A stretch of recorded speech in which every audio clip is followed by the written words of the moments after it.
Shall we turn to Revelation chapter 19? வெளிப்படுத்தல் 19ஆம் அதிகாரத்திற்கு திருப்பிக் கொள்வோம். ప్రకటన రాసిన గ్రంథము 19వ అధ్యాయమునకు మన పరిశుద్ధ గ్రంథమును తిప్పుకుందాం. From verse 11 to verse 16 shall we read responsively. நாம் 11ஆம் வசனத்திலிருந்து 16ஆம் வசனம் வரை நாம் மாறி மாறி வாசிப்போம். ప్రకటన గ్రంథము 19వ అధ్యాయము 11వ వచనం నుంచి 16వ వచనం వరకు మనం ఉత్తరపత్రితముగా చదువుకుందాం. And I saw heaven opened, and behold a white horse, and he that sat upon him was called Faithful and True, and in righteousness he doth judge and make war. அவருடைய கண்கள் ఆయన அக்கினி నేత్రములు ஜுவாலையை போல అగ్నిజ్వాల இருந்தன. వంటివి, அவருடைய ఆయన சிரசு மேல் அநேக கிரீடங்கள் இருந்தன. ఉండెను, రాయబడెను. அவருக்கே என்று வேறு నామము தெரியாத ఆయనకు ஒரு కలదు. நாமமும் எழுதியிருந்தது. అది ఆయనకే గాని మరి ఎవరికి తెలియదు. And he was clothed with a vesture dipped in blood, and his name is called the Word of God. பரலோகமண்டல சேனைகள் வெண்மையும் சுத்தமுமான மெல்லிய வஸ்திரம் தரித்தவர்களாய் ఆయనను వెంబడించుచుండిరి. And out of his mouth goeth a sharp sword, that with it he should smite the nations, and he shall rule them with a rod of iron, and he treadeth the winepress of the fierceness and wrath of Almighty God. రాజులకు రాజును, ప్రభువులకు ప్రభువును అను నామమున ఆయన వస్త్రము మీద రాయబడి ఉన్నది. May the Lord help us to understand his word. కర్తర్ తామే அவருடைய వచనத்தை புரிந்து கொள்ள ఉదవువారాக. దేవుడు ఈ వాక్యం అర్థం చేసుకోవడానికి సహాయము చేయునుగాక. We have been meditating on the second coming in the last several weeks. கடந்த சில வாரங்களாக நாம் கர்த்தருடைய இரண்டாம் வருகை பற்றி தியானித்துக் கொண்டு வருகிறோம். గడిచిన కొద్ది వారములుగా మనము దేవుని రెండవ రాకడ గురించి మనం ధ్యానిస్తూ వస్తుంటున్నాం. Many weeks we have been meditating on this. பல வாரங்களாக இதை பற்றி தியானித்துக் கொண்டு வருகிறோம். అనేక వారములుగా మనము దీన్ని ధ్యానిస్తూ వస్తుంటున్నాం. This is not a very easy topic or very easy to understand from the word of God. இது கர்த்தருடைய வசனத்திலிருந்து எளிதாக புரிந்து கொள்ளக்கூடிய தலைப்பல்ல இது. ఇది దేవుని వాక్యములో నుంచి సాధారణముగా అర్థం చేసుకునేటటువంటి కార్యము కాదు ఇది. One thing we know, that he is coming back. ஒன்று தெரியும் நமக்கு நன்றாக, அவர் மறுபடியும் வரப்போகிறார். అయితే ఒకటి మనకు తెలుసు, ఆయన తిరిగి రానయింటున్నాడు అని. We don't know how he is going to come back. அவர் எப்படி வரப்போகிறார் என்று நமக்கு தெரியாது. ఆయన ఏ విధముగా రాబోతుంటున్నాడో మనకు తెలియదు. We don't know when he is going to come back. அவர் எப்பொழுது வரப்போகிறார் என்று நமக்கு தெரியாது. ఆయన ఎప్పుడు వస్తుంటున్నాడో మనకు తెలియదు. We don't know what all the things that are going to take place very clearly. நமக்கு தெளிவாக என்ன காரியங்கள் நடக்க போகிறது என்றும் தெரியாது. మనకు మరి అది ఆయన వస్తుంటున్నప్పుడు ఏమి జరుగుతుంటున్నది అనేది మనకు తెలియదు. But if you read God's word carefully, ஆனால் நீங்கள் கர்த்தருடைய வசனத்தை ஜாக்கிரதையாக வாசிப்பீர்கள் என்றால், అయితే దేవుని వాక్యమును మనము చాలా జాగ్రత్తగా మనము చదివినట్లయితే, step by step in different places the Holy Spirit of God has revealed his things in a beautiful way for us to understand and also look forward for his coming. பரிசுத்த ஆவியானவர் கர்த்தராகிய இயேசு கிறிஸ்துவின் இரண்டாம் வருகை நாம் எதிர்பார்க்கும்படி படிப்படியாக அவருடைய வசனத்தில் வெளிப்படுத்தி கொண்டு வந்திருக்கிறார். మరి పరిశుద్ధాత్మ దేవుడు మనము రెండవ రాకడ గురించి ఎదురుస్తున్నటువంటి ఆ విషయాలన్నీ కూడా పరిశుద్ధాత్మ దేవుడు మెట్టుగా ఆయా పుస్తకముల్లో రాయింప చేసి ఉంటున్నాడు. So every book, every prophet has revealed about his coming back. ஒவ்வொரு புத்தகமும் ஒவ்வொரு தீர்க்கதரிசியும் அவருடைய வருகை பற்றி வெளிப்படுத்தி இருக்கிறார்கள். ఒక్కొక్క పుస్తకము మరి ఒక్కొక్క మరి దర్శకుడు ప్రవక్తలు మరి ఈ యొక్క పరిశుద్ధ గ్రంథములో వారు తెలియపరుస్తూ వచ్చింటున్నారు. But in Revelation we read several things that are revealed to us through John. ஆனால் யோவான் மூலமாக வெளிப்படுத்தலின் புத்தகத்தில் பல காரியங்கள் நமக்கு இதை பற்றி வெளிப்படுத்தப்பட்டிருக்கிறது. అయితే ప్రకటన గ్రంథములో యోహాను భక్తుని ద్వారా అనేక విషయములు ఇక్కడ మనకు తెలియపరుస్తున్నాడు. Today we are going to see what will happen when Jesus returns to the earth. கர்த்தராகிய இயேசு கிறிஸ்து இந்த பூமிக்கு மறுபடியும் வரும்பொழுது என்ன நிகழப் போகிறது என்று பார்க்க போகிறோம். ఈ దినమున యేసుక్రీస్తు ప్రభువారు ఈ యొక్క భూమి మీదకి ఆయన రెండవ రాకడగా వస్తున్నప్పుడు ఏమి జరగబోతుంటుందో అనేది ధ్యానిస్తుంటున్నాం. We are only going to see a small part of it, who is going to come to this year. அதில் ஒரு சிறு பாகத்தை மாத்திரம் யார் எப்பொழுது வரப்போகிறார் என்பது ఒక చిన్న భాగముగా ఎవరు ఎప్పుడు ఏ విధముగా వస్తుంటున్నాడు అనేది మనం ధ్యానించబోతుంటున్నాం. Shall we pray? ஜெபம் செய்வோம். ప్రార్థన చేసుకుందాం. Our loving Heavenly Father, அன்புள்ள பரலோக பிதாவே, మమ్మల్ని మిక్కిలి ఎక్కువ ప్రేమిస్తున్న ప్రియ పరలోకపు తండ్రి, we thank Thee and praise Thee for giving us this beautiful time to come into Thy holy presence. இந்த அழகான நேரத்தை தந்து உம்முடைய பரிசுத்தமான சமூகத்திற்கு எங்களை வர செய்தீரே, அதற்காக நன்றி. నీ పరిశుద్ధమైన సన్నిధికి రావడానికి మాకు ఇచ్చినటువంటి గొప్ప సమయమును బట్టి నీకు వందనాలు చెల్లించుకుంటున్నాం. We pray that Your Spirit may reveal the things to us so that we may understand and eagerly expect for Your return. உமது பரிசுத்த ஆவியானவர் எங்களுக்கு எல்லாவற்றையும் எங்களுக்கு தெளிவாக வெளிப்படுத்துவாராக. அதன் மூலமாக உம்முடைய வருகையை நாங்கள் ஆவலாக எதிர்பார்த்திருக்க உதவுவாராக. పరిశుద్ధాత్మదేవుని సహాయము మాకన్నీ కూడా తెలియపరచుటకు మరి జ్ఞానయుక్తముగా చేయడానికి సహాయము చేయునుగాక. We are not worthy to stand in Thy presence and present this word to Thy people. உங்களுக்கு உங்கள் ஜனத்துக்கு முன்பாக நின்று இதை பகிர்ந்து கொள்ள நாங்கள் பாத்திரவான்கள் அல்ல. నీ యొక్క సన్నిధిలో నీ గురించి ధ్యానించుకోవడానికి మేము యోగ్యులము కాదు. But we thank You for the freedom that You have given to us through Thy Son, the Lord Jesus Christ. உம்முடைய குமாரன் இயேசு கிறிஸ்துவின் மூலமாக எங்களுக்கு கொடுத்த சுதந்திரத்திற்காக நன்றி ஆண்டவரே. అయినప్పటికీ మీరు ఇచ్చినటువంటి యేసుక్రీస్తు కృప ద్వారా మాకు ఇచ్చినటువంటి స్వాతంత్రమును బట్టి నీకు వందనాలు We thank చెల్లించుకుంటున్నాను. Thee for the word that You have released to us through Thy word. உங்களுடைய வேதாகமத்தின் மூலமாக எங்களுக்கு வசனத்தை வெளிப்படுத்தினீரே, அதற்காக நன்றி.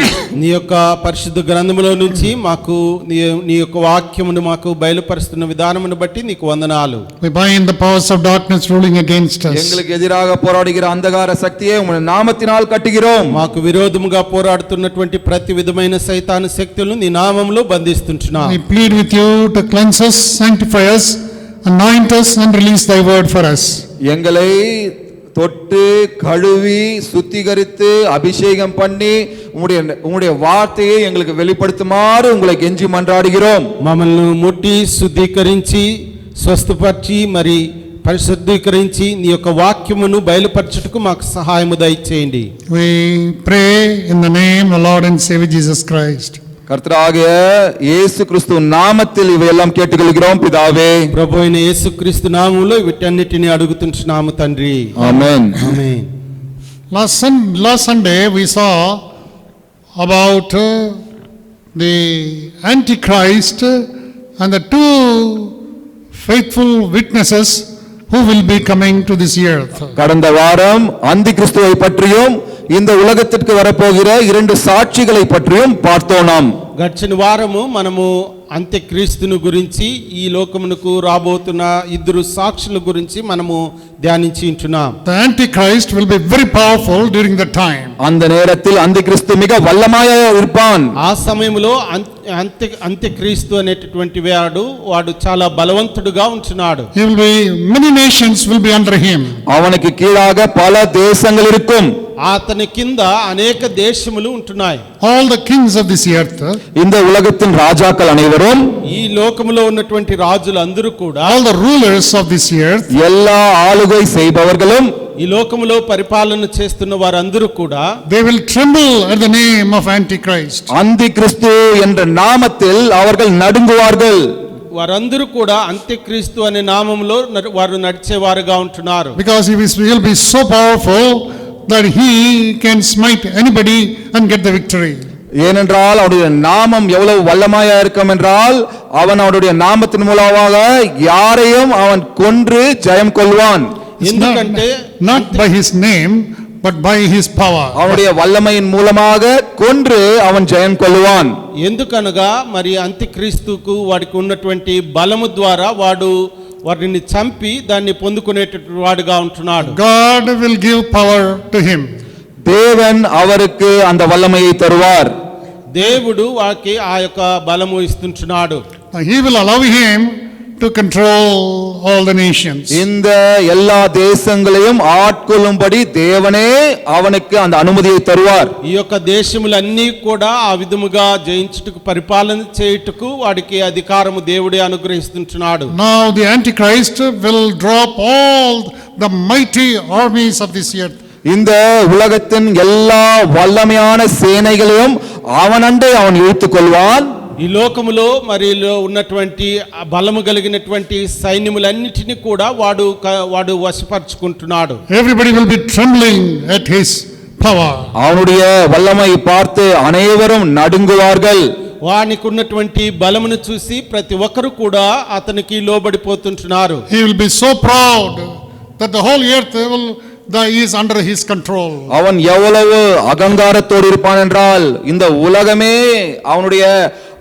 அவனுடைய அந்த கட்டுப்பாட்டின் கீழ் இருக்கும். లోకమంతా కూడా వాడికి లోబడిన విధానమును బట్టి ఎంతో మరి అతను పౌరుషం కలిగి ఉన్నటువంటి వాడుగా ఉంటున్నాడు. That will be the time when the Lord Jesus Christ will be coming back. அந்த நேரத்தில் தான் கர்த்தராகிய இயேசு கிறிஸ்து வருவார். అటువంటి సమయంలో ప్రభువైనటువంటి యేసుక్రీస్తు ఆయన రెండవ రాకడగా వచ్చేవాడుగా ఉంటున్నాడు. Now you have to understand this clearly. இதை நீங்கள் தெளிவாக புரிந்து கொள்ள வேண்டும். దీన్ని మనము చాలా స్పష్టంగా తెలుసుకోవలసిన వారమై ఉంటున్నాం. Different people, different theologians, different preachers preach on this second coming in many different ways. பல வேதாந்த சாஸ்திரிகள் பல பிரசங்கிமார்கள் இந்த இரண்டாம் வருகை பற்றி வெவ்வேறாக அவர்கள் பிரசங்கிக்கிறார்கள். మరి పలు విధమైనటువంటి వేదాంత శాస్త్రులు మరి బోధకులు ప్రజలు దీని గురించి పలు విధములుగా వారు బోధన చేస్తుంటున్నారు. I'm always asking the Lord to show me his things in a very simple way so that I can understand, not with my wisdom but with thy understanding of the word of God. நான் எப்பொழுதுமே தேவனிடம் கேட்பது, தேவனே இந்த காரியங்களை என்னுடைய ஞானத்தால் அல்ல உம்முடைய வசனத்தினால் எனக்கு இது எளிதாக புரிந்து கொள்ள உதவும் ஆண்டவரே என்று நான் தேவனிடம் கேட்கிறேன். నేను ఎప్పుడు కూడా దేవుణ్ణి అడుగుతుంటున్నాను, ఇది నా యొక్క జ్ఞానము ద్వారా నేను అర్థం చేసుకోవటం కాదు గాని నీ యొక్క వాక్యానుసారముగా నేను సాధారణ స్థితిలో అర్థం చేసుకోవడానికి నాకు సహాయము చేయమని. I also ask the Lord to help me to share this so that the simplest people, the humble people can also understand his word in a very clear manner. நான் இன்னொரு காரியத்தையும் தேவனிடம் கேட்கிறேன், தேவனே எனக்கு புரிந்த காரியத்தை நான் எளிதான முறையில் புரியும்படியாக இந்த எளிதான மக்களுக்கு இதை விளக்கி பேச எனக்கு உதவும் ஆண்டவரே என்று. నేను ఇంకొక విషయము దేవుని దగ్గర అడుగుతుంటున్నాను, నాకు తెలియపరిచినటువంటి యొక్క వాక్యమును ఇక్కడ ఉన్నటువంటి ప్రజలకు సాధారణమైనటువంటి వారికి సాధారణముగా అర్థం చేసుకోవడానికి మీరు బయలుపరచమని అడుగుతుంటున్నాను. Now the second coming of the Lord Jesus Christ is going to be at this particular time. இந்த நேரத்தில் தான் கர்த்தராகிய இயேசு கிறிஸ்துவின் இரண்டாம் வருகை நிகழும். ఈ యొక్క సమయంలో ప్రభు అయినటువంటి యేసుక్రీస్తు ప్రభు వారి యొక్క రెండవ రాకడ సమయము అనేది జరుగుతుంటుంది. Only when he comes back to this earth it will be called the second coming. அவர் இந்த பூமியின் மேல் இறங்கி வரும் பொழுதுதான் அதுதான் இரண்டாம் வருகை என்று அழைக்கப்படும். ఆయన ఎప్పుడైతే ఈ యొక్క భూమి మీదకి ఆయన వస్తుంటున్నాడో అదే రెండవ రాకడగా అనేది తెలియపరచబడుతుంటుంది. So before this, அதற்கு முன்பாக దానికి ముందుగా he comes in the air அவர் மேகங்களின் மேல் வருவார். ఆయన మధ్యాకాశములో మేఘము మధ్యకు ఆయన వచ్చేవాడుకుంటున్నాడు. and he will take his bride. அவருடைய மணவாட்டியை எடுத்துக்கொள்வார். ఆయన యొక్క వధువు సంఘమును ఆయన తీసుకుని పైకెత్తుకునేవాడుకుంటున్నాడు. That is the church. அதுதான் சபை. అది సంఘముగా ఉంటున్నది. And all the people belonging to him. அவருடையவரான அனைத்து ஜனத்தாரையும் எடுத்துக்கொள்வார். ఆయనకు సంబంధించినటువంటి వారందరినీ కూడా ఆ వధువు సంఘములో తను పైకి తీసుకునేవాడుకుంటున్నాడు. So everybody will be going upward and they will be with the living God. எல்லோருமே மேலாக சென்று அந்த ஜீவனுள்ள தேவனோடு இருப்பதற்காக செல்வார்கள்.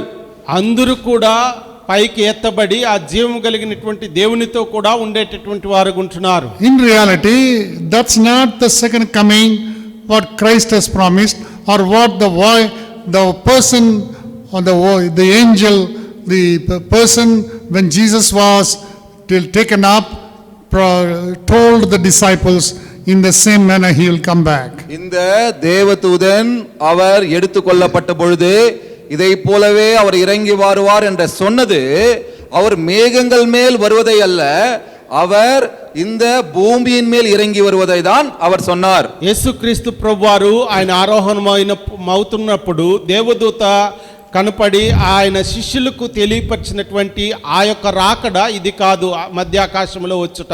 So when he come, no, మధ్యాకాశంలో వచ్చుట కాదు. ఇది when he comes back the second time to this earth, அவர் இந்த பூலோகத்தின் மேல் இறங்கி வருவதுதான் அது இரண்டாம் வருகை. மேகங்கள் மேல் வருவது அது இரண்டாம் வருகை அல்ல.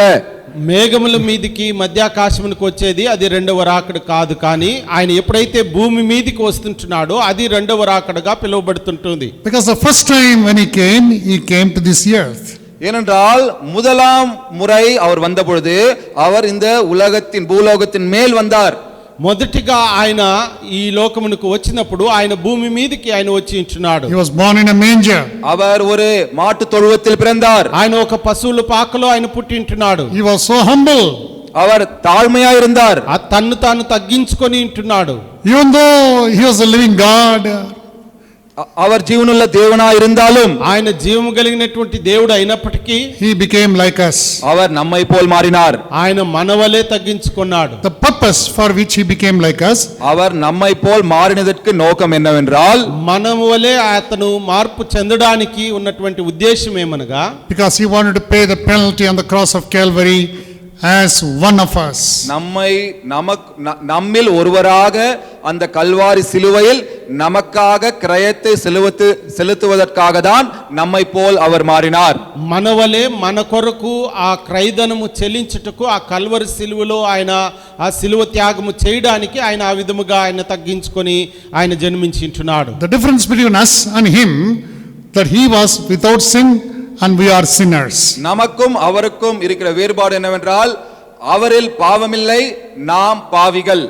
మనకు ఆయనకు ఉన్నటువంటి వ్యత్యాసం ఏమనగా మనలో పాపం ఉంటున్నది, ఆయనలో ఏ పాపము కూడా లేదు. So the sinless person gave his precious blood and his body which was broken for us, so that we who are sinners can receive the forgiveness from the living holy God. அதற்காக தான் இந்த பாவமில்லாத மனிதன் அவருடைய பரிசுத்த இரத்தத்தை நமக்காக சிந்தி இந்த பாவியாக நாம் அந்த பரிசுத்தமான தேவனின் அந்த மன்னிப்பை பெற்றுக்கொள்வதற்காக அந்த கிரயத்தை நமக்காக செலுத்தினார். அவர் ఈ పాపము లేనటువంటి దేవుడు ఆయన యొక్క పరిశుద్ధ రక్తమును చిందించిన విధానమును బట్టి పాపమైనటువంటి మనము ఆ యొక్క క్షమాపణ అనేది మనకు పొందుకొని ఉంటున్నాం. So he died on the cross of Calvary. அவர் கல்வாரி சிலுவையின் மேல் மரித்தார். ఆయన కల్వరి సిలువ మీద ఆయన మరణించి ఉంటున్నాడు. He was buried. அவர் அடக்கம் பண்ணப்பட்டார். ఆయన సమాధి చేయబడి He rose again on the third day. மூன்றாம் நாள் உயிர்த்தெழுந்தார். ఆయన మూడవ దినము తిరిగి లేచి ఉంటున్నాడు. And he appeared unto the people for 40 days. 40 நாட்கள் ஜனத்தாருக்கு தன்னை தானே காண்பித்துக் கொண்டார். 40 దినములు ఆయన్ను తను కనపర్చుకొని ఉంటున్నాడు. And then we see him elevated, going upwards into his own abode, his place. பிறகு அவருடைய ஸ்தலத்திற்கு மேகங்கள் மூலமாக எடுத்துக்கொள்ளப்பட்டதாக பார்க்கிறோம். ఆయన తిరిగి ఆయన వచ్చినటువంటి స్థలముకు తిరిగి మేఘముల ద్వారా ఆయన పైకి ఆరోహణమైండుట మనం Now this time he is going to come back as a different person. ஆனால் இப்பொழுது வேறு ஒருவராக இந்த முறை வரப்போகிறார். అయితే ఇప్పుడు వస్తున్నటువంటి సమయంలో ఆయన మరొక రూపములో ఆయన వస్తుంటున్నాడు. Not like a humble man on this earth. இந்த உலகத்தில் வாழ்கிற ஒரு தாழ்மையான மனிதனை போல அல்ல. ఈ లోకములో జీవిస్తున్నటువంటి ఒక సాధారణమైనటువంటి మనిషి మాదిరి కాదు కానీ. Now you understand this very clearly. இதை நீங்கள் சரியாக புரிந்து கொள்ள வேண்டும். దీన్ని మనము స్పష్టముగా తెలుసుకోవాలి. At that time, அந்த நேரத்தில் ఆ యొక్క సమయంలో the people will be going through the great tribulation. அந்த நேரத்தில் ஜனத்தார் மகா உபத்திரவத்தின் உள்ளாக சென்று கொண்டிருப்பார்கள். ఆ యొక్క సమయంలో ప్రజలు మహాశ్రమల గుండా వెళ్ళేవారుగా ఉంటున్నారు. They will be, the Antichrist will be in full power. அந்திகிறிஸ்து முழு வல்லமையில் இருப்பான். ఆ సమయంలో అంత్యక్రీస్తుకు ఎక్కువ బలము కలిగిన వాడుగా ఉంటున్నాడు. Full power. முழு அதிகாரம், முழு வல்லமை, సంపూర్ణమైనటువంటి అధికారము కలిగినటువంటి వాడుగా ఉంటున్నాడు. He will be blaspheming God. தேவனை தேவ தூஷணம் செய்து கொண்டிருப்பான். అతను దేవుణ్ణి దూషించేటటువంటి వాడుగా ఉంటున్నాడు. There is no God. தேவனே இல்லை, దేవుడే లేడు. I am the God. நான் தான் தேவன். నేనే దేవుణ్ణి. And the whole world will be worshipping him. உலகம் முழுவதுமே அவனை ஆராதித்துக் கொண்டிருக்கும். లోకమంతా కూడా వాణ్ణి ఆరాధించేదిగా ఉంటున్నది. If they don't worship him, அவனை ஆராதிக்காவிட்டால் వాణ్ణి ఆరాధించకపోయినట్లయితే their heads will be cut off. அவருடைய தலைகள் நறுக்கப்படும். వారి యొక్క శిరములు నరకబడేదిగా So ఉంటున్నవి. the people will be living with fear and trembling. எத்தனையோ ஜனத்தார் பயத்தோடும் நடுக்கத்தோடும் வாழ்ந்து கொண்டிருப்பார்கள். ఎంతో మంది జనులు భయముతోనూ వారు వణుకుతోనూ ఉంటున్నారు. Now we see the condition of the earth was terrible at that time. அந்த நேரத்தில் பூமியின் நிலைமை மிகவும் கொடூரமாய் இருப்பதாக பார்க்கிறோம். ఆ యొక్క సమయంలో భూమి అది ఇంకా చాలా కష్టతరమైనదిగా ఉండటం మనం చూస్తుంటున్నాం. Now in 2 Thessalonians இரண்டாம் தெசலோனிக்கேர் రెండవ తెస్సలోనికీ రాసిన పత్రిక chapter 1, ஒன்றாம் அதிகாரம் 1వ అధ్యాయము verse 7 to 9. 7 to 9 வசனங்கள். 7 నుంచి 9వ వచనం వరకు We'll all read it together. அனைவரும் சேர்ந்து வாசிக்கலாம். இரண்டாம் தெசலோனிக்கேர் 1ஆம் அதிகாரம் 7 to 9. 2 Thessalonians chapter 1, 7 to 9. తెస్సలోనికీ రాసిన రెండవ పత్రిక 1వ అధ్యాయము 7 నుంచి 9వ వచనం వరకు. Unto you தேவனை who are அறியாதவர்களுக்கும் நம்முடைய கர்த்தராகிய இயேசு கிறிஸ்து நீரில் ஆக்கினை செலுத்தும்படிக்கு கர்த்தராகிய இயேசு தமது வல்லமை நீரோடும் మరియు ప్రభు வானத்தை எரிகிற அக்கினியோடும் வானத்திலிருந்து வெளிப்படும்போது அப்படியாகும். ஆனால் தம்முடைய பரிசுத்தவான்கள் மகிமைப்பட்டதால் நீங்கள் எங்களுடைய சாட்சியை விசுவாசிக்கும்படியாக உங்களிடத்தில் from the presence of the Lord our and from வரும்போது. the glory of his power. Now it's very clear from this verse. இந்த வசனங்களிலிருந்து மிகவும் தெளிவாக புரிகிற காரியம் என்னவென்றால், ఈ యొక్క వచనముల్లో మనకు చాలా జ్ఞానముతో తెలియపరుస్తున్నటువంటి మాటలు ఏమనగా, The Lord Jesus Christ will be revealed from heaven with his mighty angels. அவருடைய வல்லமையான தூதர்கள் மூலமாக கர்த்தராகிய இயேசு கிறிஸ்து அவர் வானத்திலே வெளிப்படுத்தப்படுவார் என்று. ప్రభు అయినటువంటి యేసుక్రీస్తు తన ప్రభావమును కనపరచుచు దూతలతో కూడా పరలోకము నుండి ఆయన ప్రత్యక్షమవుతున్నాడు. In flaming fire. எரிகிற ஜுவாலம், అగ్ని జ్వాలలలో ఆయన ప్రత్యక్షం అవుతుంటున్నాడు. To smite those people who are against the living God. அவருக்கு எதிராக இருப்பவர்கள் மேல் ஆக்கினியை செலுத்தும்படிக்கு. దేవుని ఎరగని వారికి, మన ప్రభు అయిన యేసు సువార్తకు లోబడని వారికి ప్రతిదండన చేయబడుతుంటుంది. So it says very clearly from this verse, இந்த வசனங்கள் மிகவும் தெளிவாக சொல்கிறது. ఈ యొక్క వచనములు మనకు చాలా జ్ఞానముగా తెలియపరుస్తుంటుంది. obey not the gospel of our Lord Jesus Christ. Obey not. Yeah, it says those who do not obey, கர்த்தராகிய இயேசு கிறிஸ்துவின் சுவிசேஷத்திற்கு கீழ்ப்படியாதவர்கள், మన ప్రభు అయిన యేసు సువార్తకు లోబడని వారికి, that he is coming to destroy them and to punish them. அவர்களை தண்டிக்கவும் ஆக்கினைக்குள் செலுத்தும்படிக்கு அவர் வருகிறார் என்று எழுதப்பட்டிருக்கிறது. లోబడినటువంటి వారికి ప్రతిదండన చేయుటకు శ్రమపరచుటకు ఆయన వచ్చేవాడుగా So with ఉంటున్నాడు. all the power and glory he will be coming. அவருடைய எல்லா மகிமையோடும் வல்லமையோடும் வருவார். ఆయనకు సమస్తమైనటువంటి శక్తితోనూ ప్రభావంతోనూ ఆయన వచ్చేవాడుగా ఉంటున్నాడు. Now we want to see how this Jesus will be coming back second time. நாம் இப்பொழுது பார்க்க போகிறோம் அவர் இரண்டாம் முறை எவ்வாறு வரப்போகிறார் என்று. మనం ఇప్పుడు ఆయన చూస్తుంటున్నాం రెండవసారి ఆయన ఏ విధముగా రాబోతుంటున్నాడు అని. It says verse 11 chapter 19 Revelation. வெளிப்படுத்தல் 19ஆம் அதிகாரம் 11ஆம் வசனத்தில் இவ்வாறாக சொல்கிறது. ప్రకటన గ్రంథము 19వ అధ్యాయము 11వ వచనములో తెలియపరచబడుతుంటుంది. I saw heaven open and behold a white horse and he that sat upon him was called faithful and true. பின்பு பரலோகம் திறந்திருக்க கண்டேன், இதோ ஒரு வெள்ளை குதிரையை காணப்பட்டது, அதன் மேல் ஏறி இருந்தவர் உண்மையும் சத்தியம் உள்ளவர் எனப்பட்டவர். మరియు పరలోకము తెరవబడి ఉండుట చూచితిని. అప్పుడు ఇదిగో తెల్లని గుర్రం ఒకటి కనబడెను. దాని మీద కూర్చొని ఉన్నవాడు నమ్మకమైన వాడును సత్యవంతుడును అను నామము గలవాడును. ఆయన నీతిని బట్టి విమర్శ చేయిచు యుద్ధము జరిగించుచున్నాడు.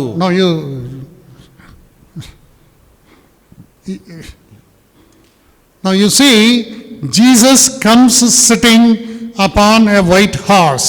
இயேசு கிறிஸ்து ஒரு வெள்ளை குதிரையின் மேல் அமர்ந்து கொண்டு வருகிறார் என்று பார்க்கிறோம். ఇక్కడ మనం చూస్తుంటున్నాం యేసుక్రీస్తు ప్రభువారు తెల్లని గుర్రము మీద కూర్చొని వస్తుంటుట. Now horse means, குதிரை என்றால் గుర్రము అని చెప్పబడినప్పుడు it is not an ordinary kind of horse. அது ஒரு சாதாரணமான குதிரை அல்ல. ఇది సాధారణమైనటువంటి గుర్రము కాదు. Actually, in the Greek word, it says it's a war horse. கிரேக்க பதத்தில் ஒரு யுத்த குதிரை என்று சொல்லப்பட்டிருக்கிறது. మరి ఇది గ్రీక్ భాషలో ఇది ఒక యుద్ధముకు సంబంధించినటువంటి గుర్రముగా చెప్పబడుతుంటుంది. Such a war horse nobody on this earth has ever seen. இந்த உலகத்திலேயே கண்டிராத அப்படிப்பட்ட ஒரு யுத்த குதிரை.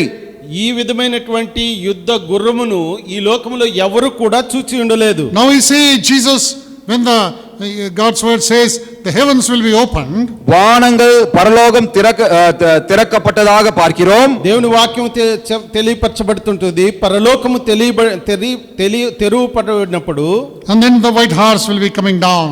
ஒரு வெள்ளை குதிரை இறங்கி வருகிறது. తెల్లని గుర్రం ఒకటి వస్తుంటున్నది.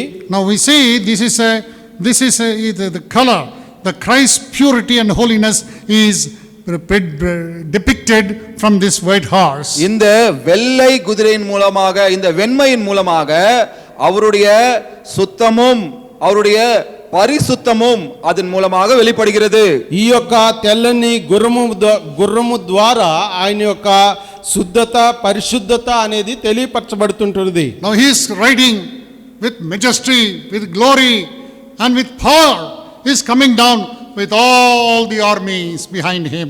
அவர் திரளான சேனைகளோடு, அவர் மகிமையோடு, வல்லமையோடு அவர் அந்த குதிரையின் மேல் ஏறி வருகிறார். మరి ఆయన ఆ యొక్క తెల్లని గుర్రము మీద ఆయన సర్వ సైన్యముతోను మహిమతోను ఆయనకున్నటువంటి బలముతోను ఆయన ఆ గుర్రము మీద వస్తుంటున్నాడు. Many times when you look at the wars in this world, இந்த உலகத்தின் அந்த யுத்தங்களை நாம் பார்க்கும் பொழுது అనేక పర్యాయములు ఈ లోకములో యుద్ధములు మనం చూస్తుంటున్నప్పుడు the people, the army will be going there for the war. சேனைகள் அந்த யுத்தங்களுக்கு செல்லும்.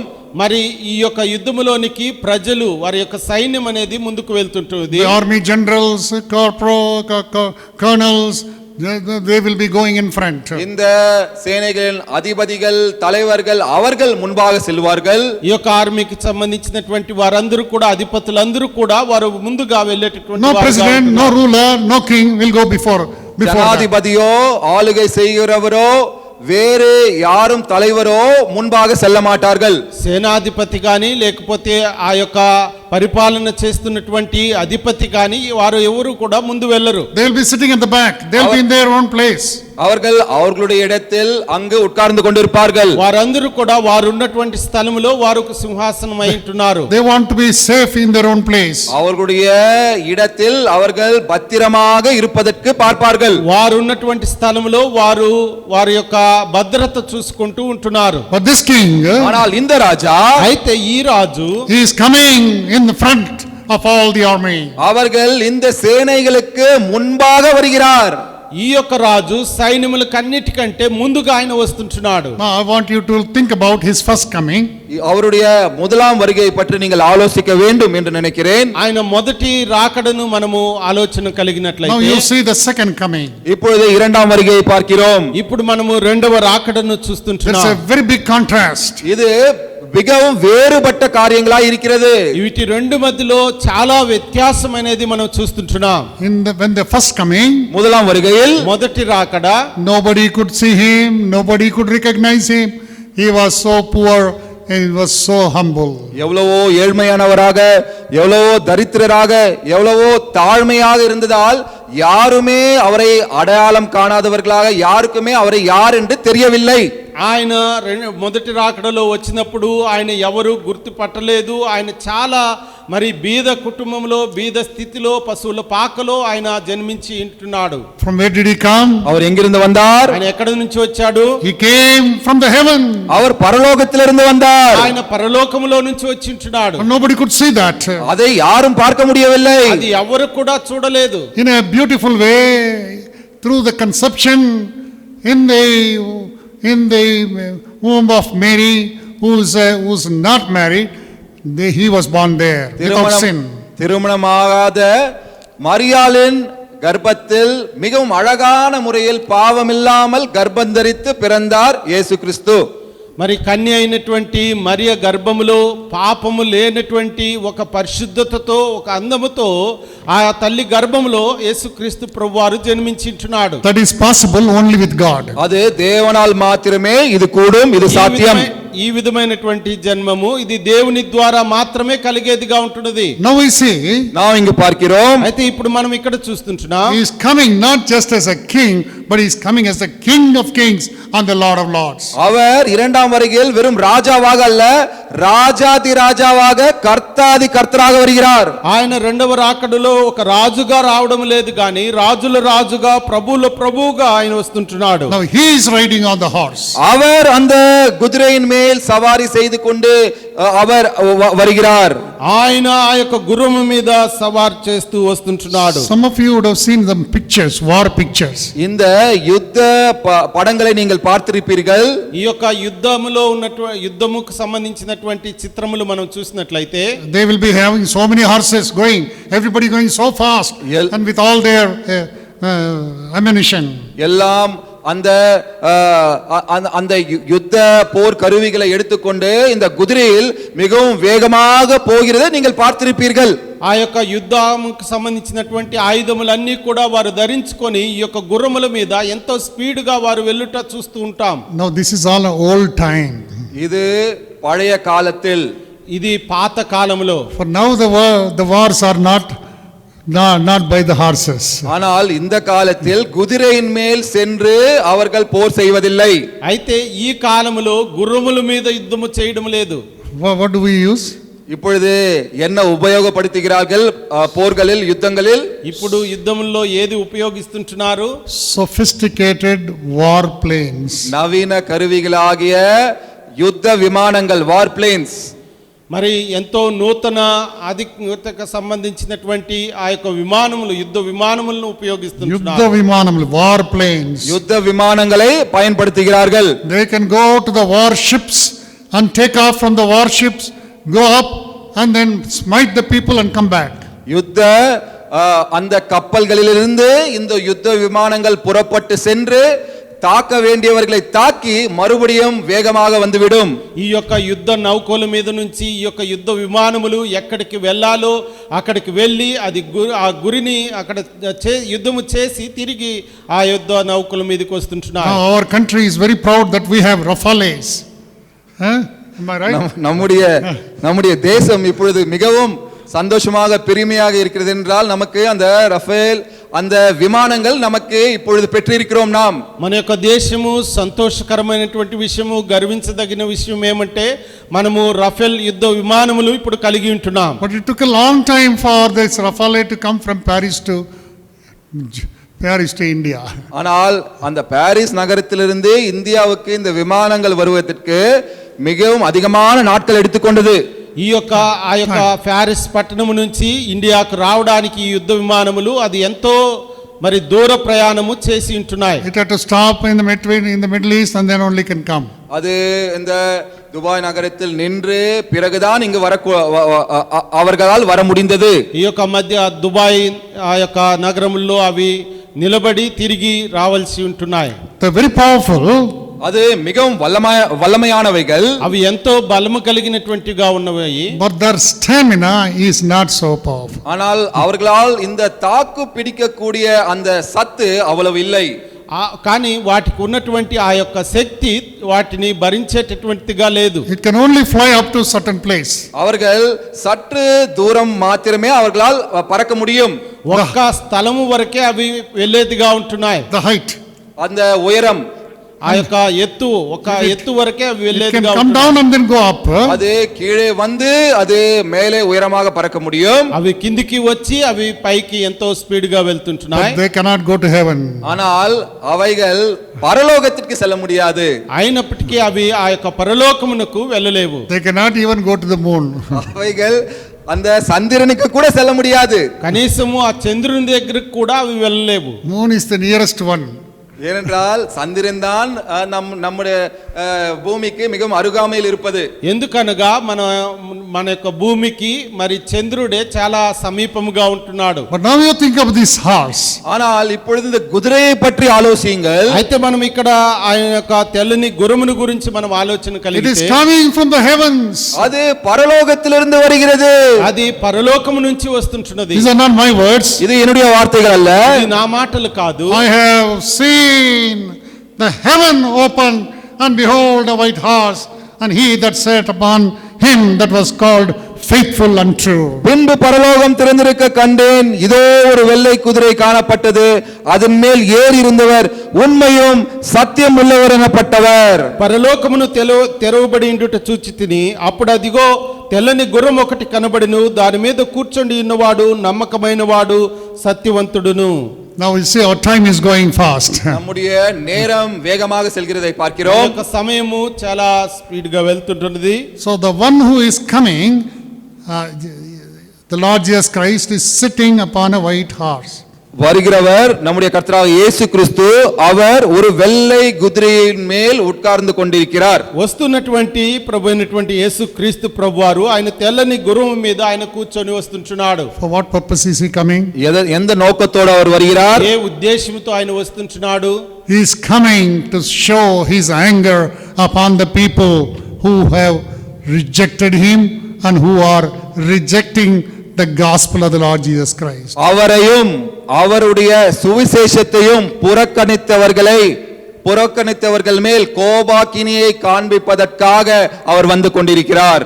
ఆయనను ఆయన యొక్క సువార్తను ఎవరైతే విననొల్లనటువంటి ప్రజల మీద ఆయన కోపమును ఉగ్రతను చూపించుటకు ఆయన వస్తుంటున్నాడు. Now the question is, இப்பொழுது கேள்வி என்னவென்றால், అయితే మనకున్నటువంటి ప్రశ్న ఏమనగా, we saw all those people who believed in the Lord Jesus Christ by grace, who were saved or taken up, and then we said the grace period is over. Now what about this gospel of the Lord Jesus Christ? இப்பொழுது இந்த கிருபையின் காலத்தில் ரட்சிக்கப்பட்டவர்கள் மேலே எடுத்துக் கொள்ளப்பட்டார்கள் என்று பார்த்தோம். ஆனால் இப்பொழுது இந்த சுவிசேஷம் What is this gospel? இந்த சுவிசேஷம் என்ன இப்பொழுது?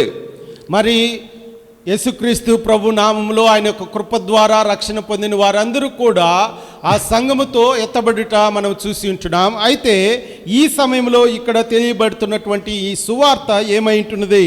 See, when Paul is writing to First Thessalonians, அந்த Thessalonian church, அந்த தெசலோனிக்கா சபைக்கு பவுல் எழுதும் பொழுது, మరి అపొస్తలుడైన పౌలు గారు తెస్సలోనిక సంఘమునకు ఆయన రాస్తుంటున్నప్పుడు, in the first epistle, அவர் அந்த முதலாம் நிருபத்தில் ఆయన ఈ యొక్క మొదటి దానిలో he is talking about the way the church will be taken up. The church, the bride will be taken up. அந்த சபையாகிய மணவாட்டி எவ்வாறாக எடுத்துக்கொள்ளப்படுவார் என்பதை பற்றி அவர்களுக்கு சொல்கிறார். వధువు సంఘమైనటువంటి ఆ యొక్క సంఘము అది ఎత్తబడుతుంటుందని ఆయన తెలియపరిచి ఉంటున్నాడు. Now when it comes to the second Thessalonians, இரண்டாம் தெசலோனிக்கே நிருபத்திற்கு வரும்பொழுது, అయితే రెండవ తెస్సలోనిక పత్రిక వచ్చినప్పుడు now he is talking about the real second coming of the Lord Jesus Christ. இப்பொழுது கர்த்தராகிய இயேசு கிறிஸ்து வருவதை பற்றி எழுதுகிறார். ఇప్పుడు యేసుక్రీస్తు ప్రభు రెండవ రాకడ గురించి ఆయన రాస్తుంటున్నాడు. Now listen carefully. இப்பொழுது கவனமாய் கேளுங்கள். చాలా జాగ్రత్తగా మనం విందాం. When Jesus was upon this earth, கர்த்தராகிய இயேசு கிறிஸ்து இந்த உலகத்தின் மேல் இருந்த பொழுது, యేసుక్రీస్తు ప్రభువారు ఈ లోకములో ఉన్నప్పుడు what did he preach? அவர் என்ன பிரசங்கித்தார்? ఆయన ఏమి ఉపదేశము చేసి ఉంటున్నాడు? He preached the gospel of the kingdom of God. அவர் தேவனுடைய ராஜ்யத்தை பற்றிய சுவிசேஷத்தை பிரசங்கித்தார். பிரசங்கித்தார். దేవుని రాజ్యమును గూర్చినటువంటి సువార్తను ఆయన బోధించుచున్నాడు. So please understand this. தயவு செய்து இதை சரியாக புரிந்து கொள்ளுங்கள். దయచేసి దీన్ని మనము అర్థం చేసుకుందాం. He preached the gospel of the kingdom of God. அவர் தேவனுடைய ராஜ்யம் என்கிற சுவிசேஷத்தை அவர் பிரசங்கித்தார். ఆయన దేవుని రాజ్యమును గూర్చినటువంటి సువర్తమానము ఆయన బోధించుచున్నాడు. So the Nicodemus asked him, நிக்கோதேமு அவரை கேட்டபொழுது, నికోదేము ఆయన్ను అడుగుతుంటున్నప్పుడు, how can we enter into the kingdom of God? தேவனுடைய ராஜ்யத்தில் பிரவேசிப்பது எப்படி? దేవుని రాజ్యములోనికి ఏ విధముగా నేను ప్రవేశిస్తాను? And what is the answer? அவர் என்ன சொன்னார் அதற்கு? దానికి ఆయన ఏమి ఉత్తరం The ఇచ్చించున్నాడు? answer was, அதற்கு பதில் என்னவென்றால், ఉత్తరం ఏమనగా, except a man be born again, he cannot see or enter into the kingdom of God. ஒருவன் மறுபடியும் பிறந்தால் தவிர அவன் தேவனை காண்பதோ தேவனுடைய ராஜ்யத்திலோ பிரவேசிக்க முடியாது என்று சொன்னார். ఒకరు తిరిగి జన్మించినటువంటి అనుభవం లేకపోయినట్లయితే వారు దేవుని రాజ్యంలో ప్రవేశించరు అని చెప్పి ఉంటున్నాడు. He must be born again. அவர் மறுபடியும் பிறந்திருக்க வேண்டும். ఆయన తిరిగి జన్మించి ఉండవలెను. What is the meaning of born again? மறுபடியும் பிறப்பதென்றால் என்ன? తిరిగి జన్మించుట అంటే అర్థమేమి? In your heart, உங்களுடைய இருதயத்தில் నీ హృదయములో the soul that is within you is spiritually dead and it must become alive when you allow Christ to come into your heart. உங்களுக்குள் இருக்கிற ஆத்துமா அது ஆவிக்குரிய மரணத்தில் இருக்கிறது. அது கர்த்தராக இயேசு கிறிஸ்து வந்து அதை உயிர்ப்பித்து நீங்கள் ஆத்துமாவில் ஆவிக்குரிய ஜீவனோடு இருக்க வேண்டும் என்று அர்த்தம். నీలో ఉన్నటువంటి ఆత్మ అది మరణకరమైనటువంటి స్థితిలో ఉంటున్నది. ఎప్పుడైతే ప్రభు అయినటువంటి యేసు క్రీస్తు ప్రభువాను నీ హృదయంలోనికి నువ్వు ఆహ్వానిస్తుంటున్నావో నీ ఆత్మ జీవము కలిగినటువంటి ఆత్మగా అది మార్పు చెందుతుంటున్నది. So to be born again, மறுபடியும் பிறப்பதென்றால் ఆ తిరిగి జన్మించటం ద్వారా allowing Jesus Christ to come into your life. கர்த்தராக இயேசு கிறிஸ்துவை உன்னுடைய வாழ்க்கையில் ஜீவனில் அவரை நீ ஏற்றுக்கொள்வதுதான். ప్రభు అయినటువంటి యేసు క్రీస్తు ప్రభువాను నీ హృదయములో ఆయన్ను నీవు అంగీకరించుటయే. When you allow him to come into your heart, உன்னுடைய இருதயத்தில் அவரை வர நீ அனுமதித்தால், నీ హృదయములోనికి ఆయన్ను నీవు ఆహ్వానించినట్లయితే, if he comes in, அவர் உங்களுக்குள் வரும் பொழுது ఆయన నీ హృదయములోనికి వచ్చినప్పుడు the transformation takes place. அந்த மாறுதல் உனக்குள் ஏற்படும். ఆ మార్పు అనేది నీ హృదయంలో జరిగేదిగా ఉంటున్నది. Now during the grace period, இந்த கிருபையின் காலத்தில் ఈ యొక్క కృపా కాలములో you don't have to pay anything. நீங்கள் எந்த கிரயம் செலுத்த தேவையில்லை. నీవు ఏ క్రయధనము కూడా చెల్లించనవసరం అవసరం లేదు. By faith we are saved by his grace. அவருடைய கிருபையினால் விசுவாசத்தின் மூலமாக நாம் ரட்சிக்கப்பட்டோம். ఆయన కృప ద్వారా విశ్వాసము ద్వారానే మనం రక్షింపబడుతుంటున్నాం. But when the Lord Jesus Christ takes his church, அவருடைய கர்த்தராகிய இயேசு கிறிஸ்து அவர் சபையை எடுத்துக்கொண்ட பிறகு, ఎప్పుడైతే ప్రభువైనటువంటి యేసు క్రీస్తు ప్రభువారు ఆయన సంఘమును ఎత్తుకుంటున్నాడో, still the gospel of the kingdom of God will be preached. இந்த தேவனுடைய ராஜ்யம் என்கிற சுவிசேஷம் பிரசங்கிக்கப்படும். దేవుని రాజ్యమును గూర్చినటువంటి సువర్తమానం అనేది బోధింపబడేదిగా ఉంటున్నది. What is the gospel of the kingdom of God? தேவனுடைய ராஜ்யம் என்கிற சுவிசேஷம் என்ன? దేవుని రాజ్యమును గూర్చినటువంటి సువార్త ఏమై ఉంటున్నది? Gospel of our Lord Jesus Christ. கர்த்தராகிய இயேசு கிறிஸ்துவின் சுவிசேஷம். ప్రభు అయినటువంటి యేసుక్రీస్తు సువార్త. Why is this his name is there? எங்கு அவருடைய நாமம் இருக்கிறது?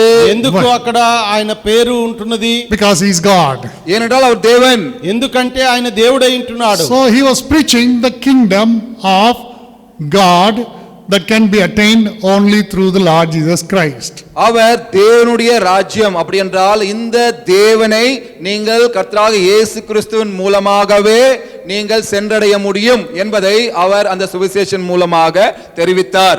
దేవుని రాజ్యము అన్నప్పుడు దేవుని రాజ్యమును యేసుక్రీస్తు ప్రభు యొక్క సువార్త ద్వారానే దేవుని రాజ్యములోనికి మరి ఆ యొక్క రాజ్యమును ప్రకటన చేయబడేదిగా ఉంటుంది. But when the church is taken up, ஆனால் சபை எடுத்துக்கொள்ளப்பட்ட பிறகு, అయితే సంఘము ఎత్తబడిన తర్వాత, when the grace period is over, கிருபையின் காலம் முடிந்த பிறகு, ఆ కాలము ముగించిన తర్వాత, during the tribulation time, அந்த உபத்திரவத்தின் காலத்தில், ఆ యొక్క శ్రమ కాలములో still you can allow the Lord Jesus Christ to come into your heart. இன்னும் கர்த்தராகிய இயேசு கிறிஸ்துவை உங்களுடைய உள்ளத்தில் நீங்கள் ஏற்றுக்கொள்ள முடியும். ఆ శ్రమల కాలంలో కూడా యేసుక్రీస్తు ప్రభువాను నీ హృదయంలో నీవు అంగీకరించవచ్చు. But when you allow him, நீங்கள் அவரை ஏற்றுக்கொள்ளும் பொழுது, అయితే నీవు ఆయన అంగీకరించినప్పుడు, if that is the truth, அது சத்தியமானால், అది సత్యమైనట్లయితే, when you step in and step out, you have to confess that you don't belong to Jesus. நீங்கள் வெளியே செல்லும் பொழுதும் வரும் பொழுதும் நான் தேவனுடையவன் அல்ல, கர்த்தராகிய இயேசு கிறிஸ்துவினுடையவன் அல்ல என்று நீங்கள் அறிக்கை செய்ய வேண்டும். నీవు బయటకు వచ్చినప్పుడు వెళ్తున్నప్పుడు యేసుక్రీస్తు ద్వారానే మనము అది యేసుక్రీస్తుకు చెందిన వాడను కాను అని చెప్పాలి. You have to tell. If you don't tell, అది చెప్పకపోతే, if you don't, நீங்கள் சொல்லாவிட்டால், அப்படி நீங்கள் சொல்லாவிட்டால், యేసుక్రీస్తు వాడును అని చెప్పకపోయినట్లయితే, యేసుక్రీస్తు వాడను కాను అని చెప్పకపోతే, you will be beheaded, you will be killed, you will not be given your rations, you will be smitten, you will be finished. நீங்கள் நான் கர்த்தராகிய இயேசு கிறிஸ்துவினுடையவன் அல்ல என்று நீங்கள் அறிக்கை செய்யாவிட்டால் உங்களை கொன்று போடுவார்கள். உங்களுக்கு அந்த ரேஷனோ, எந்த பொருட்களோ, எந்த వసதிகளோ உங்களுக்கு கிடைக்காது. నేను యేసుక్రీస్తు వాడును కాను అని నువ్వు చెప్పకపోయినట్లయితే నీకు ఆ రేషన్ కానీ లేక సంబంధించినటువంటి ఏ అవసరతలు కానీ ఏవి కూడా నీకు ఇవ్వడం జరగదు. అదే సమయంలో నిన్ను వారు చంపివేసేవారుగా ఉంటున్నారు. That means you have to pay the price. அப்படி என்றால் நீங்கள் அந்த ரட்சிப்புக்கு கிரயத்தை செலுத்த வேண்டும். ఆ విధముగా ఉన్నప్పుడు నీవు ఆ యొక్క రక్షణ కొరకు నీవు విలువ చెల్లించవలసిన వారవై ఉంటున్నావు. ప్రాణము చెల్లించవలసిన వాడుగా ఉంటావు. நீங்கள் உங்களுடைய జీవనయే క్రయமாக సెలుత வேண்டும். నీ యొక్క జీవితమే అది క్రయధనముగా చెల్లించవలసే వాడుగా ఉంటున్నావు. Today we are saved by the sacrifice of the Lord Jesus Christ. கர்த்தராகிய இயேசு கிறிஸ்துவின் தியாக பலியால் நாம் రక్షించబట్టோம் என்று ఈ దినమున మనము ప్రభు అయినటువంటి యేసుక్రీస్తు ఆయన త్యాగము ద్వారా కృప ద్వారా రక్షింపబడి Freely. ఇలవసమాగ ఉచితముగా రక్షింపబడి ఉంటున్నాం. But that time, ஆனால் அந்த நேரத்தில் అయితే ఆ సమయంలో you will still be saved only through the Lord Jesus Christ. நீங்கள் கர்த்தராகிய இயேசு கிறிஸ்துவால் தான் அன்றும் రక్షించబడువீர்கள். ప్రభు అయినటువంటి యేసుక్రీస్తు ద్వారానే రక్షింపబడతాం. కానీ But you have to pay the price. ஆனால் நீங்கள் அந்த రక్షిப்புக்கு கிரயத்தை செலுத்த வேண்டும். అయితే నీవు ఆ యొక్క రక్షణ కొరకు నీవు విలువ చెల్లించేవారుగా ఉంటున్నావు. To enter into the kingdom of God. தேவனுடைய ராஜ்யத்தில் பிரவேசிக்கும்படி அவ்வாறு நீங்கள் செய்ய வேண்டும். దేవుని రాజ్యములోనికి ప్రవేశించుటకు నీవు ఆ విధముగా చేయవలసిన వాడు. John 14:6 will be the same verse at that time also. யோவான் 14ஆம் அதிகாரம் 6ஆம் வசனம் அப்பொழுதும் அதேவாக தான் இருக்கும். యోహాను రాసిన సువార్త 14వ అధ్యాయం 6వ వచనం ఆ సమయంలో కూడా అదే రీతిగా ఉంటున్నది. Jesus said, I am the way, the truth and the life. No man cometh unto the Father but by me. அதற்கு இயேசு சொன்னார், நானே வழியும் சத்தியமும் ஜீவனுமாய் இருக்கிறேன், என்னாலே அல்லாமல் ஒருவனும் பிதாவினிடத்தில் வரான்.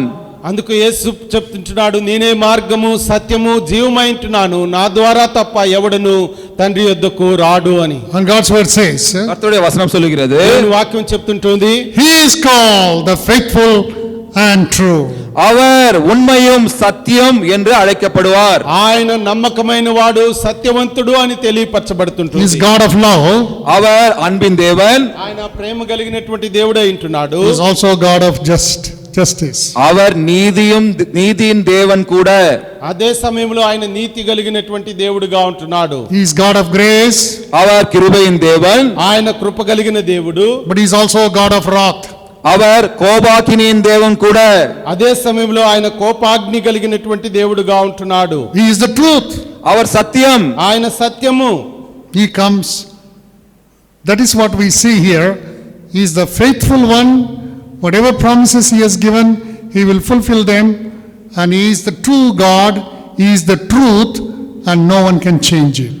அவர் உண்மையுள்ள தேவன். அவர் கொடுத்த வாக்குத்தத்தங்களை அவர் சொன்னபடி நிறைவேற்றுகிறவர். அதை போலவே அவர் సత్యముள்ள தேவன். அவர் சொன்னதை யாரும் மாற்ற முடியாது.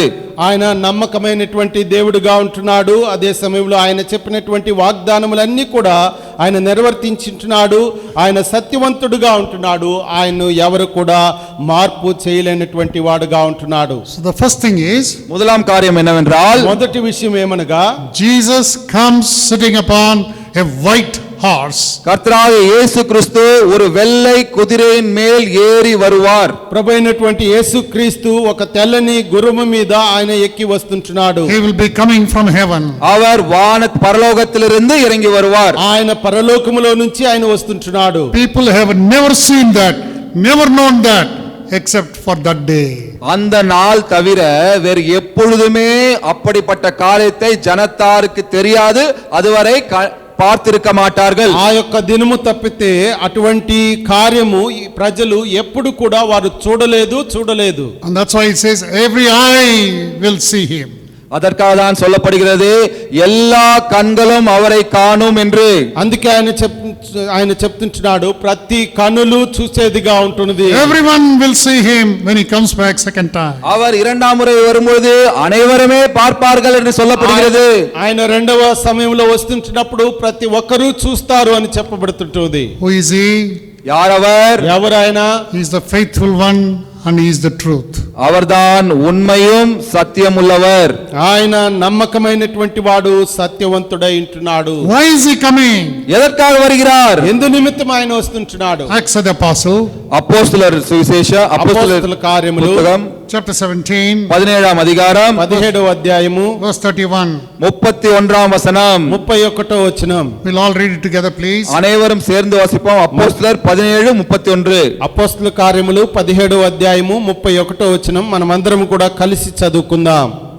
Because ఎందుకనగా மேலும் ஒரு நாளை குறித்திருக்கிற அதிலே அவர் தாம் நியமித்த மனுஷனை கொண்டு பூலோகத்தை நீதியாய் நியாயம் தீர்ப்பார். அந்த மனுஷனை மறுமையிலிருந்து எழுப்பினதினாலே அது நிச்சயத்தை எல்லாருக்கும் விளங்க பண்ணினார் என்றான். the dead.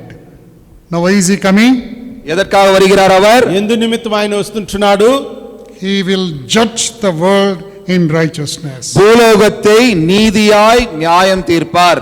భూలోకములో ఆయన నీతి అయినటువంటి తీర్పు తీర్చేదానికి ఆయన వస్తుంటున్నాడు. So he comes to judge. அவர் நியாயம் தீர்க்க வருகிறார். ఆయన తీర్పు తీర్చడానికి ఆయన వస్తుంటున్నాడు. How will he judge? எப்படி நியாயம் தீர்ப்பார்? అది ఏ విధముగా తీర్పు తీర్చబోతుంటున్నాడు? In righteousness. நீதியோடு. నీతితో. He was not righteously judged by the people of this world. ஆனால் அவரை இந்த பூலோகத்தின் ஜனத்தார் நீதியாய் அவரை நியாயம் தீர்க்கவில்லை.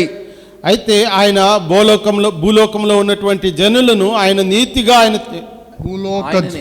ఆయన మొదటిసారి వచ్చినప్పుడు భూలోకములో ఉన్నవారు ఆయనను నీతితో ఆయన న్యాయము తీర్చలేదు. He was not judged. He was not guilty, but they made him guilty. அவர் குற்றமில்லாதவரை குற்றமுள்ளவர்களாக அநியாயமாக நியாயம் இல்லாமல் நியாயம் தீர்த்து அவரை கல்வாரிக்கு அனுப்பினார்கள்.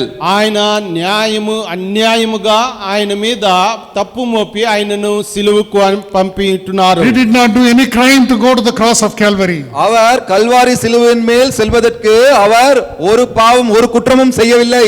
ఆయన కల్వరి సిలువకు వెళ్ళడానికి ఆయన ఏ పాపము కూడా ఆయన చేసి ఉండలేదు. Pilate said, I find no fault in him. பிலாத்து சொன்னான் அவருக்குள் ஒரு குற்றமும் காணேன். పిలాతు చెప్పింటున్నాడు ఆయనలో ఏ లోపము కనిపెట్టలేదు అని. But yet they sent him to the cross. இருந்தாலும் அவரை அந்த சிலுவைக்கு அனுப்பினார்கள். అయినప్పటికీ ఆయనను సిలువకు పంపించిట్టున్నాడు. But this God will come back. ஆனால் இந்த தேவன் மறுபடியும் வருவார். అయితే ఆ దేవుడు తిరిగి ఆయన వస్తుంటున్నాడు. He will judge the Pilate also. அவர் பிலாத்துவையும் நியாயம் தீர்ப்பார். ఆయన పిలాతును కూడా న్యాయము తీర్చే దేవుడుగా Every ఉంటున్నాడు. person who is rejecting him, he will be judging in righteousness. அவரை புறக்கணிக்கிற ஒவ்வொருவரையும் நீதியோடு நியாயம் தீர்ப்பார். ఆయన్ను ఎవరైతే మరి అంగీకరించిండలేదో వారందరినీ కూడా ఆయన నీతితో న్యాయము తీర్చేవాడుగా ఉంటున్నాడు. He is a great and mighty God. அவர் వల్లమయం పరాక్రమமான தேவன். ఆయన గొప్ప అద్భుతమైనటువంటి దేవుడై ఉంటున్నాడు. I wanted to share with you 12 important things about this King of Kings, the one who is going to come in that white horse. அந்த வெள்ளை குதிரையின் மேல் ஏறி வருகிற இந்த ராஜாதி ராஜாவை பற்றி 12 காரியங்கள் உங்களிடம் பகிர்ந்து கொள்ள விரும்பினேன். మరి ఈ తెల్లని గుర్రం మీద వస్తున్నటువంటి రాజుల రాజు ప్రభు అయినటువంటి యేసుక్రీస్తు ప్రభు గురించి 12 విషయములు నేను మీకు తెలియపరచబోతుంటున్నాను. But I shared this only 3 things at this time. ஆனால் இப்பொழுதோ வெறும் 3 காரியங்களை தான் நான் உங்களிடம் பகிர்ந்திருக்கிறேன். అయితే ఈ సమయంలో మీకు 3 విషయములు మాత్రమే నేను తెలియపరచుంటున్నాను. Number 1, முதலாம் காரியம், మొదటిది Jesus comes sitting upon a white horse. இயேசு கிறிஸ்து ஒரு வெள்ளை குதிரையின் மேல் அமர்ந்து கொண்டு வருவார். యేసుక్రీస్తు ప్రభువారు ఒక తెల్లని గుర్రం మీద కూర్చొని ఆయన వస్తుంటున్నాడు. That horse will be faster than any other jet of this world. இந்த உலகத்தின் எந்த விமானத்தை விட அது வேகமாய் வரும் அந்த குதிரை. ఈ యొక్క లోకములో ఏ విధమైనటువంటి జెట్ విమానమును కూడా ఆ యొక్క గుర్రము యొక్క వేగము లేదు. No engines. வேற எந்த என்ஜினும், ఏ యొక్క ఇంజిన్ కూడా, No engines for that horse. எந்த என்ஜினும் இல்லை அந்த குதிரைக்கு. ఆ యొక్క గుర్రమునకు ఏ యొక్క ఇంజిన్ కూడా లేదు. He will be coming in one. I don't know how many seconds or minutes will take. எவ்வளவு வேகமாய் அவர் வருவார் என்று என்னால் யூகிக்கவே முடியவில்லை. ఎంత వేగముగా ఆయన ఆ గుర్రం మీద వస్తుంటున్నాడో అది లెక్క కట్టడానికి కూడా వీలు లేనటువంటి కొద్ది సమయము. But every eye will see him. எல்லா கண்களும் அவரை பார்க்கும். ప్రతి కన్నులు కూడా ఆయన చూసేదిగా ఉంటుంది. Who is he? யார் அவர்? ఎవరు ఆయన? He is the faithful and true. அவர் உண்மையும் சத்தியமுமானவர். నమ్మకమైనటువంటి వాడు, సత్యవంతుడై ఉంటున్నాడు. Why is he coming? எதற்காக வருகிறார்? ఆయన ఎందుకు వస్తుంటున్నాడు? He is coming to judge in righteousness. அவர் நீதியில் உலகத்தை நியாயம் தீர்க்க வருகிறார். ఆయన నీతిని బట్టి విమర్శ చేయడానికి ఆయన వస్తుంటున్నాడు. We'll continue this next week. நாம் வருகிற வாரத்தில் இதை தொடர்ந்து தியானிப்போம். మనము రాబో వారములో మనము దీన్ని కొనసాగించుకుందాం. May the Lord help us to understand this Savior is not an ordinary Savior. இந்த இரட்சகர் ஒரு சாதாரணமான இரட்சகர் இல்லை என்கிற சத்தியத்தை தேவன் புரிந்து கொள்ள நமக்கு உதவுவாராக. He is the King of Kings and the Lord of Lords. ఈ యొక్క రక్షకుడు సాధారణమైనటువంటి రక్షకుడు కాదు. ఈయన గురించి దేవుడే మనకు అర్థం చేసుకోవడానికి సహాయం చేయను He is గాక. the King of Kings and the Lord of Lords. அவர் ராஜாதி ராஜா, கர்த்தாதி கர்த்தா. ఆయన రాజుల రాజు, ప్రభువుల ప్రభువు. Do you know that he is in you? அவர் உங்களுக்குள் இருக்கிறார் என்பது உங்களுக்கு தெரியுமா? ఆయన నీ లోపల ఉంటున్నాడు అని నీకు తెలుసా? If you are a child of God, நீ தேவனுடைய பிள்ளை என்றால் నీవు దేవుని పిల్లవైనట్లయితే he is in you. அவர் உங்களுக்குள் இருக்கிறார். ఆయన నీలో ఉంటున్నాడు. Antichrist అంత్యక్రీస్తు will force people to worship him. அவரை ஆராதிக்கும்படி அவன் வற்புறுத்துவான். వాణ్ణి ఆరాధించడానికి అతను బలవంతము చేసేవాడుగా ఉంటున్నాడు. He will show the rod. He will make them to be afraid of him and they will fall prostrate before him. கோலையும் தடியும் வைத்து அவர்களை பயம்புறுத்தி அவர்களை அவனுக்கு சாஷ்டாங்கமாய் வணங்க வைப்பான். అతను ఆ యొక్క ఆయుధములు ధరించి భయము పెట్టి అతనికి సాష్టాంగ నమస్కారము చేపించుకుంటున్నాడు. But this King of Kings, ஆனால் இந்த ராஜாதி ராஜா, అయితే ఈ యొక్క రాజుల రాజు, he does not force you. அவர் உங்களை எப்பொழுதும் வற்புறுத்துவதே இல்லை. ఆయన నిన్ను ఎప్పుడు కూడా బలవంతము చేయడు. If you know him, உங்களுக்கு அவரை தெரியும் என்றால், మీకు ఆయన తెలిసి ఉన్నట్లయితే, if you have tasted him, அவரை நீங்கள் ருசி பார்த்திருந்தால், మీరు ఆయన రుచి చూసి ఎరిగినట్లయితే, if you have experienced his salvation freely, நீங்கள் அவருடைய ரட்சிப்பை இலவசமாக அனுபவித்திருந்தால், ఆయన యొక్క రక్షణను నీవు ఉచితముగా అనుభవించినట్లయితే, if you know who he is, அவர் யார் என்று உங்களுக்கு தெரிந்திருந்தால், ఆయన ఎవరు నీకు తెలిసి ఉన్నట్లయితే, you cannot but worship him. நீங்கள் அவரை ஆராதிக்காமல் மௌனமா இருக்கவே முடியாது. నీవు ఆయన్ను ఆరాధించకుండా మౌనముగా ఉండలేవు. You cannot but remember the price that he paid for you. அவர் உங்களுக்காக செலுத்தின கிரயத்தை நினைவு கூறாமல் இருக்கவே முடியாது. ఆయన నీ కొరకు ఆయన చెల్లించినటువంటి క్రయధనము నీవు జ్ఞాపకం చేసుకోనకుండా ఉండలేవు. Father, we thank you for these offerings that have been brought into thy house. Bless this and use it for thy glory. Give thy wisdom to thy people. Now may the grace of our Lord Jesus Christ, love of the Father, fellowship of the Holy Spirit be with us all now and forevermore. Amen.